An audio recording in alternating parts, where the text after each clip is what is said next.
Well, look at this. Here's a look at some of the viewer photos and pictures that we got from overnight and this morning, showing some of the storm damage from all across the inland northwest, from Moses Lake in the Laguna neighborhood. South Perry and Spokane also had a good amount of downed trees and branches, really all over the inland northwest. We even got some really incredible lightning photos up in Chewelah. So if you have a picture or video from the storm last night, be sure to send it in to us at 509-448-2000. Be sure to include the location too, so we know where that photo was taken. Well, hi everyone. Good morning. Glad to have you here with us on this Friday. I'm Tim Pham. And I'm Jenny Power. We've got team coverage this morning because, yes, we're taking a look at the aftermath of the storm. In fact, Brandon T. Jones is going to be live for us in the storm tracker for this morning, looking at some of the damage and impacts to roadways. That's right. And before we get to Brandon, we do have an update from the Moses Lake School District. New in the last 15 minutes, we learned this update that the school district operating on a 2-hour delay today because of last night's storm. You saw some of those downed trees in Moses Lake there, and they say that they need this time to take a look at power outages affecting the schools and also possible storm damage. So we'll let you know if anything changes and keep you updated. But now, Jenny, talk about today's weather forecast, because things are much calmer heading into the weekend. Yeah, that's right, Tim. And as we take a look here at what's to come, I mean, this is a look at some hail here that was also sent to us out of Fernwood, Idaho. So yes, keep sending us your viewer photos. Last night's storms definitely packed quite the punch, which is why we spent so long here preparing you for that incoming system. But yes, as far as what we're waking up to right now, much calmer conditions for much of the inland northwest. We've got some showers over in western Washington and over the Cascades. But as we take this live look for you at Lake Coeur d'Alene, much more mild conditions. It's partly cloudy as we get things started, the sun breaking through here and there. 55 degrees is what we're waking up to in Spokane, but it's noticeably still humid out there, as our relative humidity is right now at 89% for parts of eastern Washington and North Idaho. We're in the low 60s for Wenatchee, 58 degrees for Moses Lake. We're in the mid 50s right now for Sandpoint, Idaho, as well as Coeur d'Alene. As we move forward here, winds are calm for now. About 12 miles per hour sustained in Spokane, but this is going to change as we head into this afternoon, as some parts of the region even have new wind advisories going into place, but we'll take a look at that in just a few minutes. All right, now we want to get you to this. The storm last night took out power for more than 33,000 customers at one point across the inland northwest. And overnight, a lot of power has been restored, which of course is good news, but there are still some people left in the dark.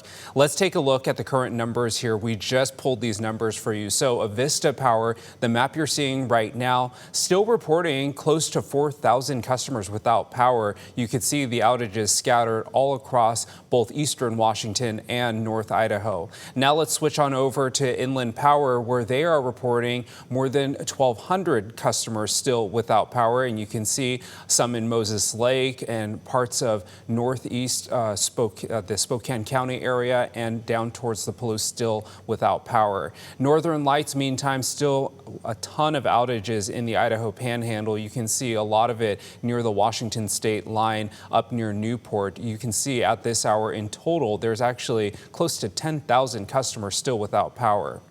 So we want to get back out to Brandon T. Jones now. Brandon is taking a look at some of the damage from the KREM 2 storm tracker for us. So Brandon, let us know where you are right now and what you're seeing. Good morning.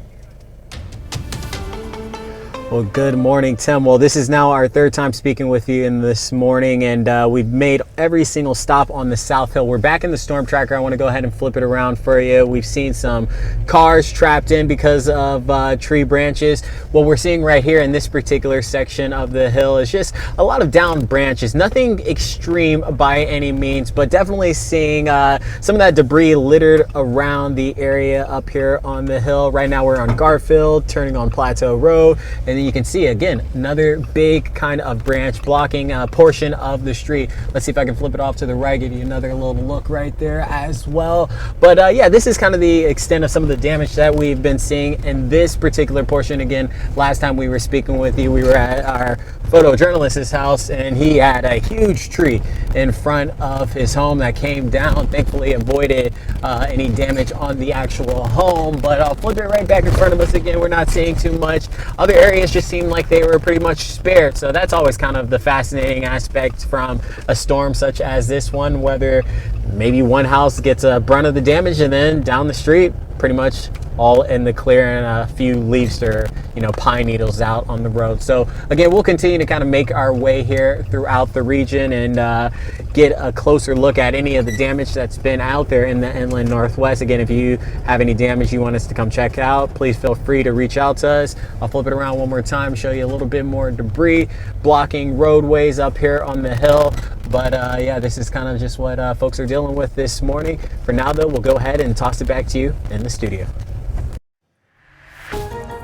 Thanks, Brandon. So that's definitely going to be something to notice, especially through residential areas. But as far as what we're seeing out on I-90, right now, this is a live look at I-90 in Jefferson, where things, for the most part, moving smoothly. Traffic volumes are fairly low. We will see that pick up, of course, as the morning commute goes on. This is another live look for you at I-90 in Flora, out towards Spokane Valley, where things are moving smoothly. Road conditions are dry. We're waking up to some of this sunshine. And at this hour, no major collisions to report to you as we take a look at the maps here. Things have been in the green with some average drive times. Of course, something we'll continue to track as the Friday commute goes on. Tim. All right, Jenny, now to some of our other top stories this morning. More reaction to a federal trial here in Spokane. The jury found 3 people guilty for their role in last summer's protests outside of Spokane's ICE facility. Jack Archer, Bajan Mavawala II, and Justice for All were arrested after attempting to prevent 2 Venezuelan men from being transported from Spokane to an ICE detention center in Tacoma. All 3 went to trial after pleading not guilty to federal conspiracy to impede or injure officers. The defense argued people attended protests for different reasons, and there was no intention to conspire to impede or injure officers. Spokane Mayor Lisa Brown released a statement on the verdict. She called the prosecution politically motivated, saying, quote, "It was meant to make an example out of people who disagreed with federal immigration policy." Your news time now is 6:07. Business is booming in Spokane. A new report from Visit Spokane shows 2025 was a big year for the city. Their numbers show Spokane saw more than 10 million visitors, which is about a 2% increase from 2024. All those visitors spent a record $1.5 billion. To see the full breakdown of the data, we have that for you inside the KREM 2 app. All new at 6 a.m. We have an update this morning. An urn stolen in late March, has been found. Spokane County Sheriff's Office detectives are asking for your help now, though, to identify the person in this video. They say this person dropped off the stolen urn and its contents at Heritage Funeral Home and Cremation on April 18th. Right now, detectives are unsure if they are involved in the theft. If you know anything about the person or the incident, call the number at the bottom of your screen. As we head into the weekend, a heads up, some burn bans are taking effect. Starting today, DNR is imposing partial burn bans in parts of eastern Washington. Here's a map showing the fire risk in the state. The area shaded in blue with the diagonal lines is where rule burns are banned. So these are small burn piles. Looking ahead to Monday, June 1st, Grant County will be under a burn ban. The county's fire marshal says this will start on Monday and will last until September 30th.